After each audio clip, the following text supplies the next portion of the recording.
There's not a more keen observer of the Supreme Court in all of Congress than Democratic Senator Sheldon Whitehouse. He's a member of the Judiciary Committee, and he joins me now. Senator Whitehouse, thank you so much for taking the time with me today. You're among one of the first to call for the Department of Justice to investigate all of this. We don't have an update on whether or not they've started. The committee also asked Chief Justice John Roberts to come testify. He declined. What do you see as the next steps here on the investigative front? Well, we're going to have a hearing in the court's subcommittee on judiciary looking into what happened the last time that Harlan Crow's gifts of yacht and jet travel to Justice Thomas were a subject of investigation. That question was referred to the Financial Disclosure Committee of the Judicial Conference, and it's not at all clear what happened to it back in 2011. And that matters a lot because this matter just got referred to the same committee. So it's a matter both of oversight of this time and inquiry into what happened last time.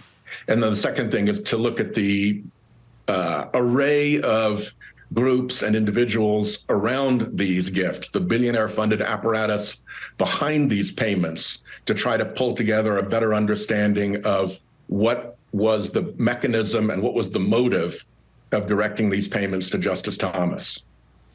Now, obviously, the Chief Justice declined to appear, but are you considering calling Harlan Crow or Leonard Leo to testify? Well, we're supported not only in the Judiciary Committee, but also in the Finance Committee, where I also sit. Chairman Wyden has asked Harlan Crow for tax information. There's a tax limit, $17,000, of which you can give to somebody without paying a gift tax on it. These were gifts much bigger than $17,000. It's not clear that gift tax payments were made. There are a number of issues around this that we're going to be pursuing, including tax compliance, misuse of 501c3, 501c4 organizations, and even potentially fraud. For instance, if there were no services rendered by Mrs. Thomas for the $25,000 payment that Leonard Leo directed. And maybe you're not there yet, but do you want them to come so you can ask them questions, appear before the committee? I think ultimately, yes. But as you know from your own experience, as you're building towards, investigating and inquiring of primary witnesses, you want to build the case first, get the records together, and be familiar with the documents and know what peripheral witnesses have to say, so that the day in court is one that you're prepared for when the key witness is finally subject to inquiries. Now, it may be that you're working with the Finance Committee on this, as you just referred to, since you are on that committee, but given Senator Feinstein's absence, you don't currently have subpoena power on the Judiciary Subcommittee, as I understand it. So are you considering working with other subcommittees, like Senator Blumenthal's Standing Committee on Investigations, for example, in order to compel them to testify or get more information from them? Or do you feel you have that power you need from the Finance Committee? I think we have the power that we need. I think that for a lot of folks, a request from a congressional committee is enough to provoke a response.